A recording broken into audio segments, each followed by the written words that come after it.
नमस्ते बच्चों, हिंदी क्लासेस में आपका स्वागत है। हम आरओ पाठ्य पुस्तिका का पाठ एक नमक का दारोगा पढ़ रहे थे।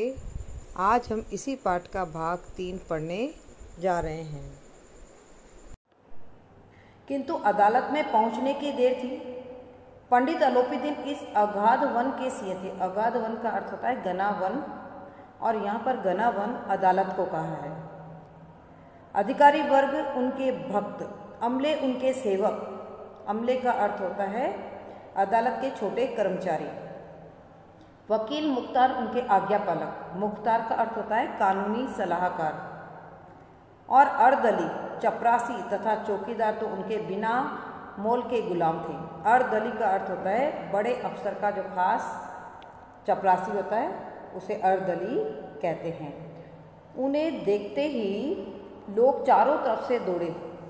सभी लोग विस्मित हो रहे थे, इसलिए नहीं कि अलोपीदीन ने क्यों यह कर्म किया, बल्कि इसलिए कि वह कानून के पंजे में कैसे आए। कानून के पंजे में अर्थात कानून की पकड़ में कैसे आए। ऐसा मनुष्य जिसके पास असाध्य यानी जिसे साधना कठिन हो, असाध्य साधन करने वाला धन और अनन्य वाचलता। अनन्य का अर्थ होता है बहुत अधिक, वाचलता का अर्थ होता है बोलने की चतुराई हो, वह क्यों कानून के पंजे में आए। प्रत्येक मनुष्य उनसे सहानुभूति प्रकट करता था। बड़ी तत्परता से इस आक्रमण को रोकने के निमित्त वकीलों की एक सेना तैयार की गई। न्याय के मैदान में धर्म और धन में युद्ध ठन गया। वंशीधर चुपचाप खड़े थे। उनके पास सत्य के सिवा न कोई बल था, न स्पष्ट भाषण के अतिरिक्त कोई शस्त्र। गवाह थे किंतु लोभ में डावाडोल। डावाडोल का अर्थ होता है अपनी बात से डगमगाने वाले। देखिए, इस अंश में कहा गया है कि जैसे ही अलोपीदीन को बंदी बनाकर अदालत में लाया गया तो वहाँ हालत एकदम बदल गई। जो परिस्थितियाँ उनके विरोध में दिखाई दे रही थी पहले, वह अदालत में पहुँचते ही उनके पक्ष में दिखाई देने लगी। अलोपीदीन तो उस अदालत रूपी घने जंगल के सिंह के समान थे। यहाँ के सभी कर्मचारी उनके बिना दाम के गुलाम थे और बाकी सभी उनके हाथों बिक चुके थे। अदालत में सभी लोग हैरान थे कि अलोपीदीन जैसा व्यक्ति जो पैसों के बल पर हर असंभव कार्य को संभव बना लेता था और चिकनी चुपड़ी बातें करके लोगों को अपने मोह जाल में फंसा लिया करता था, वह भला आज कानून के पंजे में कैसे आ गया। अदालत का प्रत्येक कर्मचारी सेठ जी के प्रति सहानुभूति जता रहा था, उनकी तरफ सहानुभूति जता रहा था, उन्हें तसल्ली दे रहा था। बड़ी तेजी से वकीलों की एक फौज तैयार की गई, जिन्होंने सेठ जी को बचाने के लिए अपने कानून के दाव पेच लड़ाने शुरू किए। अदालत की न्याय भूमि में धर्म और धन के बीच युद्ध ठन गया। एक और धर्म के प्रतिनिधि थे दरोगा वंशीधर, तो दूसरी ओर धन के स्वामी थे अलोपीदीन। वंशीधर चुपचाप खड़े थे। उनके पास धन की ताकत से लड़ने के लिए केवल सत्य था और था स्पष्ट भाषण। इसके अतिरिक्त उनके पास कोई ताकत नहीं थी। उसके पास गवाह भी थे, किंतु वे सभी अलोपीदीन के द्वारा दिए गए लोभ के कारण वे बिक चुके थे। कोई भी सच के लिए अड़िग नहीं था। उनका एक ही गवाह था बदलू सिंह, किंतु वह भी अलोपीदीन ने उसे भी खरीद लिया था और अब वह भी गवाह उनके पास नहीं रहा था। यहाँ तक कि मुंशी जी को न्याय भी अपनी ओर से कुछ खींचा हुआ दिख पड़ता था। वह न्याय का दरबार था, परंतु उसके कर्मचारियों पर पक्षपात का नशा छाया हुआ था। किंतु पक्षपात और न्याय का क्या मेल, है ना। जहाँ पक्षपात हो वहाँ न्याय की कल्पना भी नहीं की जा सकती। मुकदमा शीघ्र समाप्त हो गया। डिप्टी मजिस्ट्रेट ने अपनी तजवीज़ का अर्थ होता है निर्णय। तजवीज़ में लिखा, पंडित अलोपीदीन के विरुद्ध दिए गए प्रमाण निर्मूल का अर्थ होता है आधारहीन और भ्रमात्मक है, अर्थात भ्रमात्मक का अर्थ होता है धोखे में डालने वाले हैं। वह एक बड़े भारी आदमी है। बड़े भारी आदमी मतलब बड़े पैसे वाले आदमी हैं। यह बात कल्पना से बाहर है कि उन्होंने थोड़े से लाभ के लिए ऐसा दुस्साहस किया हो। यदि भी नमक के दरोगा मुंशी बंसीधर का अधिक दोष नहीं है, दोष का अर्थ गलती से है, लेकिन यह बड़े खेद की बात है। खेद का अर्थ होता है दुख। उसकी उद्दंडता और विचारहीनता के कारण एक भले मानुष को कष्ट झेलना पड़ा। हम प्रसन्न हैं कि वह अपने काम से सजग और सचेत रहता है। सजग और सचेत का अर्थ जागरूकता से है, सावधान रहने से है। किंतु नमक से मुकदमे की बड़ी हुई नमक हलाली ने, नमक हलाली का अर्थ होता है उपकार को मानने वाला, ने अपने विवेक और बुद्धि को भ्रष्ट कर दिया है। भविष्य में उसे होशियार रहना चाहिए।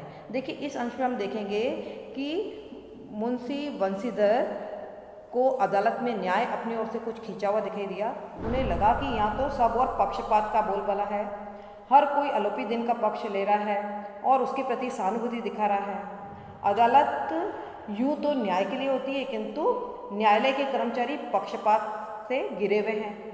सब सेठ जी को खुश करने में लगे हुए, उनका पक्ष ले रहे हैं। और जहाँ पक्षपात है और न्याय, पक्षपात और न्याय कभी भी साथ साथ नहीं चल सकते हैं।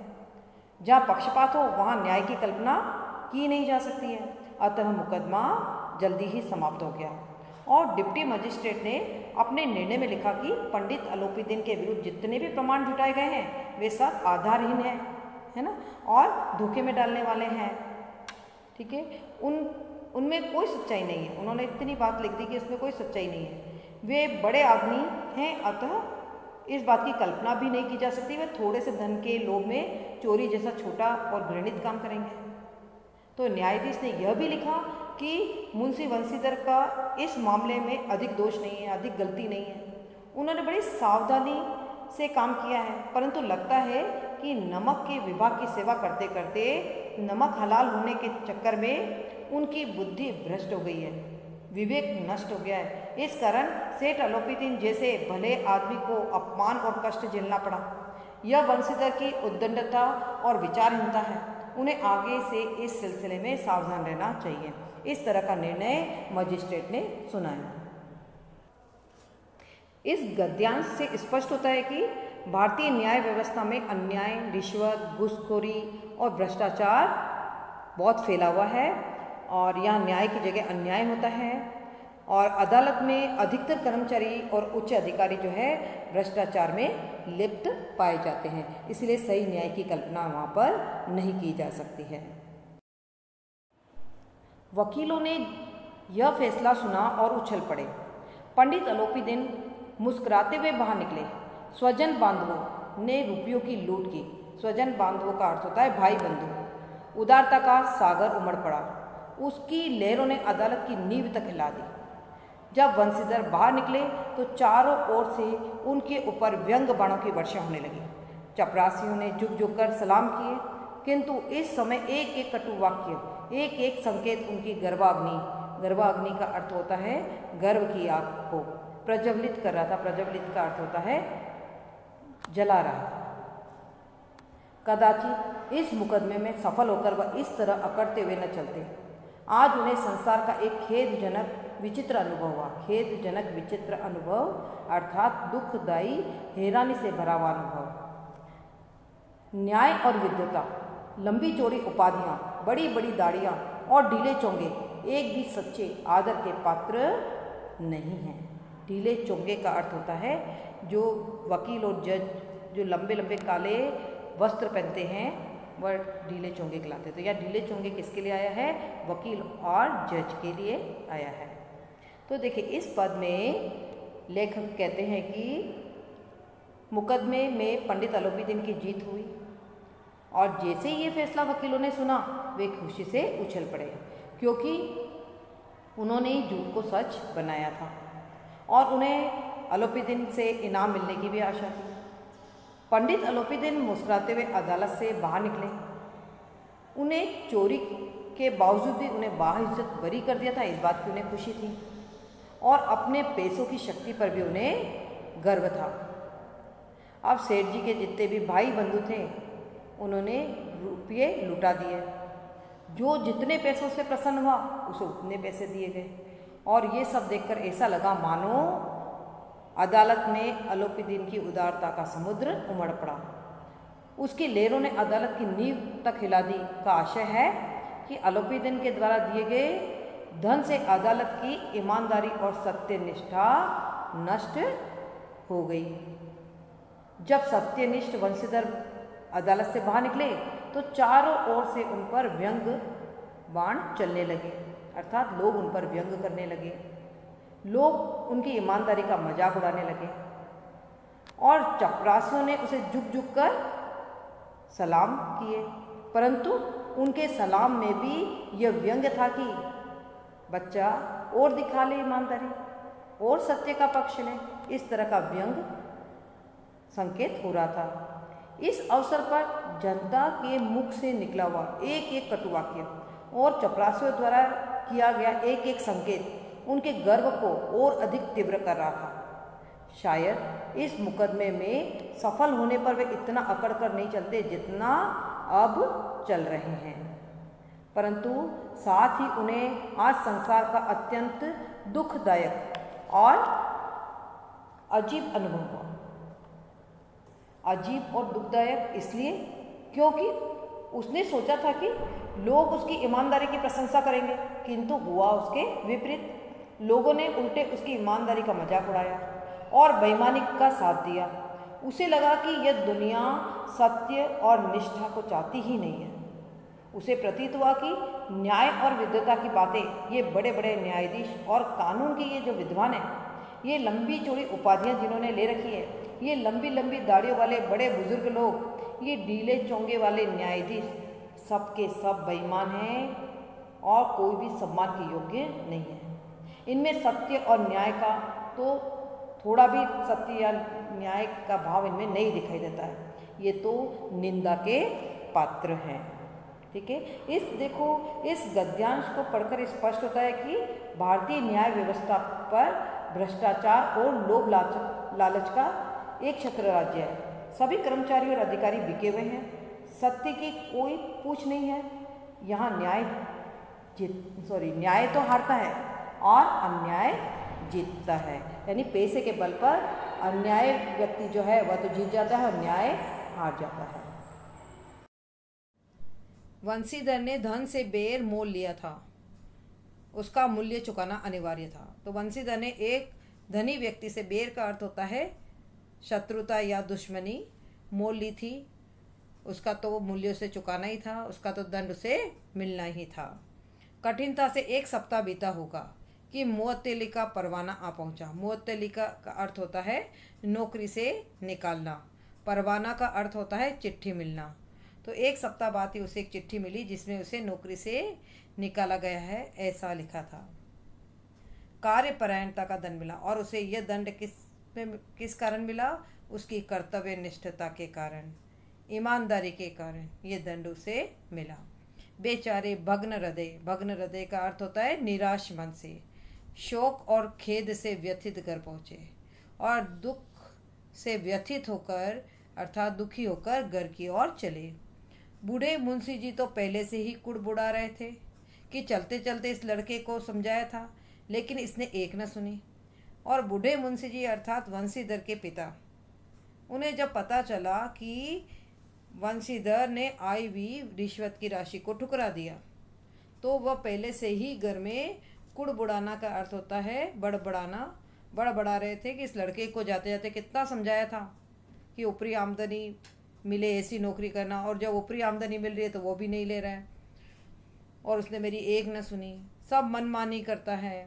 हम तो कलवार और कसाई के तगादे से हैं। कलवार कौन होता है? शराब बेचने वाला, कलाल लोग। कसाई के तगादे से हैं, तगादे अर्थ होता है ताने, अर्थात उनसे हमने पैसा उधार ले रखा है, वे हमें सदैव ताने देते रहते हैं। बुढ़ापे में भगत बनकर बैठे हैं और वहाँ बस वही सुखी तनख्वाह, हम तो यहाँ भगत बने बैठे हैं, है ना, और वहाँ पर उसे केवल वही सुखी तनख्वाह का अर्थ होता है वही मासिक तनख्वाह लेकर आ रहा है। हमने भी नौकरी की है और कोई ओहदेदार नहीं थे। अब उसके पिता बड़बड़ाते हुए कह रहे हैं कि हमने भी नौकरी की, कोई ओहदेदार का अर्थ होता है कोई ऊंचे पद पर नहीं रहे हम, लेकिन काम किया, दिल खोलकर किया और आप ईमानदार बने चले हैं। और बेईमान पिता कह रहा है कि हमने भी दिल खोलकर काम किया है, ऊपर का पैसा आया उसको भी हमने स्वीकार किया है और ये बड़े ईमानदार बनने चले हैं। घर में चाहे अंधेरा हो, मस्जिद में अवश्य दिया जलाएंगे। अर्थात वंशीधर के पिता बड़बड़ाते हुए कहते हैं कि घर की स्थिति तो सोचनीय है ना, घर की स्थिति अच्छी नहीं है, सोचनीय है, और ये समाज का हित करने में समय खराब कर रहा है, समाज का हित करने में लगा है और अपना समय खराब कर रहा है। खेद ऐसी समझ पर। तो उनके पिता कहते हैं कि ऐसी उसकी सोच पर मुझे बड़ा दुख है। पढ़ना लिखना सब अकारथ गया। अकारथ का मतलब होता है व्यर्थ। उसको इतना पढ़ाया लिखाया सारा व्यर्थ हो गया। इसके थोड़े ही दिनों बाद जब मुंशी वंशीधर इस दुरावस्था में घर पहुँचे, दुरावस्था का अर्थ होता है बुरी अवस्था, और बूढ़े पिताजी ने समाचार सुना तो सिर पीट लिया। अब जब वंशीधर नौकरी से निकाले गए थे और इस बुरी अवस्था में जब वे घर पहुँचे और पिता को जब पता चला कि उन्हें नौकरी से निकाल दिया गया है तो सिर पीट लिया और वे क्रोध प्रकट करने लगे और बोले, जी चाहता है कि तुम्हारा और अपना सिर फोड़ लूँ। बहुत देर तक पछता कर हाथ मलते रहे। क्रोध में कुछ कठोर बातें भी कही, और यदि वंशीधर वहाँ से टल न जाते, अर्थात वहाँ से चले न जाते, तो अवश्य ही यह क्रोध विकट रूप धारण कर लेता। विकट का अर्थ होता है भयानक। तो पिता का क्रोध जो है वह भयानक रूप धारण कर सकता था। वृद्धा माता को भी दुख हुआ, और वंशीधर की जो वृद्ध माता है उन्हें भी दुख हुआ। क्यों हुआ? क्योंकि जगन्नाथ और रामेश्वर की यात्रा की कामनाएं मिट्टी में मिल गई। क्योंकि माँ ने सोचा था कि बेटा जो है पैसा कमा कर लाएगा, ऊपरी पैसा आएगा और मैं जगन्नाथ और रामेश्वर की तीर्थ यात्रा करूँगी। कामनाएं का मतलब होता है इच्छाएं। अब वे सब मिट्टी में मिल गई, अर्थात वे सब भी नष्ट हो गई। पत्नी ने तो कई दिनों तक सीधे मुंह से बात भी नहीं की, और उनकी पत्नी ने तो उनसे ढंग से बात नहीं करी और नाराज होकर रही उनसे। इसी प्रकार एक सप्ताह बीत गया। संध्या का समय था। बूढ़े मुंशी जी बैठे राम नाम की माला जप रहे थे। इसी समय उनके द्वार पर एक सजा हुआ रथ आकर रुका। हरे और गुलाबी पर्दे, पछइये बेलों की जोड़ी। पछइये का अर्थ होता है पश्चिमी, अर्थात विदेशी बेलों की जोड़ी। उनकी गर्दनों में नीले धागे, सींगे पीतल से जड़े हुए, और उस बेल के जो सींग थे वे पीतल से जड़े हुए थे। कई नौकर लाठियां कंधों पर रखे साथ थे। मुंशी जी अगवानी को आगे दौड़े। अगवानी का अर्थ होता है स्वागत करने के लिए आगे दौड़े। देखा तो पंडित अलोपीदीन है। झुककर दंडवत की। झुककर दंडवत का अर्थ क्या होता है? पूरा लेट कर प्रणाम करना। और लल्लो चप्पो की बातें करने लगे। लल्लो चप्पो का अर्थ होता है खुशामद भरी बातें करने लगे। हमारा भाग्य उदय हुआ। भाग्य उदय हुआ यानी किस्मत जागी हमारी, जो आपके चरण इस द्वार पर आए। आप हमारे पूज्य देवता हैं। आपको कौन सा मुंह दिखावें? मुंह में तो कालिक लगी है। कालिक का अर्थ होता है कलंक। हमारा मुंह तो कलंकित हो चुका है, किंतु क्या करें, लड़का अभागा कपूत है। अपने ही पुत्र के लिए कह रहे हैं कि हमारा लड़का जो है अभागा कपूत है, मतलब दुर्भाग्य से हमारा पुत्र जो है कपूत यानी कुपुत्र है। नहीं तो आपसे क्यों मुंह छिपाना पड़ता। ईश्वर निसंतान चाहे रखे, पर ऐसी संतान न दे। उस वंशीधर के पिता ने इतनी बड़ी बात कह दी कि उसके ईमानदारी का ऐसा परिणाम उसे मिल रहा है कि उसके पिता ने भी यहाँ कह दिया कि यदि ईश्वर निसंतान रखे किंतु ऐसी संतान न दे। अलोपीदीन ने कहा, नहीं भाई साहब, ऐसा न कहिए। मुंशी जी ने चकित होकर कहा, ऐसी संतान को और क्या कहूँ। अलोपीदीन ने वात्सल्यपूर्ण स्वर में कहा, कुल तिलक। कुल का अर्थ होता है वंश। कुल तिलक का अर्थ होता है वंश का मान बढ़ाने वाला। और पुरुषों की कीर्ति, कीर्ति का अर्थ होता है यश, उज्जवल करने वाले। संसार में ऐसे कितने धर्मपरायण मनुष्य हैं जो धर्म पर अपना सब कुछ अर्पण कर सके। अर्पण का अर्थ होता है न्योछावर।